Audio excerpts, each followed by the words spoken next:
नमस्कार, आपण पाहताय कोकण वार्ता न्यूज. कोकण वार्ता न्यूज मध्ये आपलं सर्वांचं स्वागत. पाहुयात बातमी सविस्तरपणे. मी प्रथमतः आपल्या कोकण वार्ता न्यूजचं मी हार्दिक स्वागत करतो. मी स्वतः श्री विनायक निकम, खेड तालुका राष्ट्रवादी शरदचंद्र पवार पक्षाचा तालुका अध्यक्ष व सुकिवली गावचा माजी सरपंच या नात्याने मी सुकिवली जिल्हा परिषद जिल्हा परिषद उमेदवारीसाठी इच्छुक असल्याने त्या संदर्भात मी कामाला लागलेलो आहे. माझं एकच विजन आहे की जिल्हा परिषद लढवताना आपण जिल्हा परिषदेच्या माध्यमातून मोठमोठ्या योजना कशा आणता येतील आपल्या विभागात, त्यासाठी रोजगाराची सुविधा असेल, रस्ते पाणी लाईट इथे आहेतच, किंवा अन्य गोष्टी ज्या आहेत त्या लोकांच्या विकासाच्या दृष्टिकोनातून आपण कसं काय काम करता येईल यासाठी मी प्रथमतः प्राधान्याने काम करणार आहे. आणि मी स्वतः ग्रॅज्युएट असून म्हणजे पदवीधर असून मला स्वतः एवढं म्हणजे प्रशासनाचा पूर्ण गाढ अभ्यास आहे.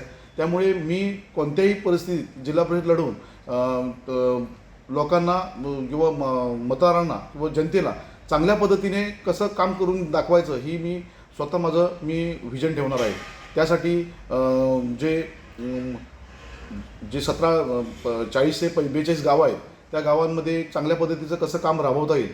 आणि हा दुर्गम भाग असल्याने, सुकिवली जिल्हा परिषद गट हा दुर्गम असल्याने हा भयानक म्हणजे डोंगराळ प्रदेश, बरंचसं डोंगर दर्या आणि हा सह्याद्री पर्वत असल्यामुळे त्यासाठी जे लागेल सहकार्य ते प्रत्येकाच्या गावागावात जाऊन आपण ते काम करण्याची मी मानस ठेवलेला आहे.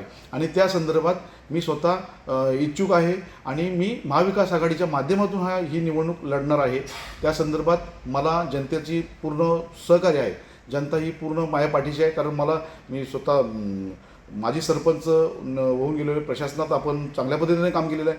आणि त्या संदर्भात आपण पुढं कशा पद्धतीने जायचं आणि पुढे कशा पद्धतीने आपण कामकाज करायचं हे मी स्वतः जनतेसमोर ठेवून जनतेचा मी विश्वास संपादन करणार आहे. ताज्या बातम्या आणि नवनवीन घडामोडी पाहण्यासाठी आजच आमच्या कोकण वार्ता न्यूज चॅनलला लाईक करा, सबस्क्राईब करा आणि बेल आयकॉन प्रेस करा आणि पाहत रहा कोकण वार्ता न्यूज.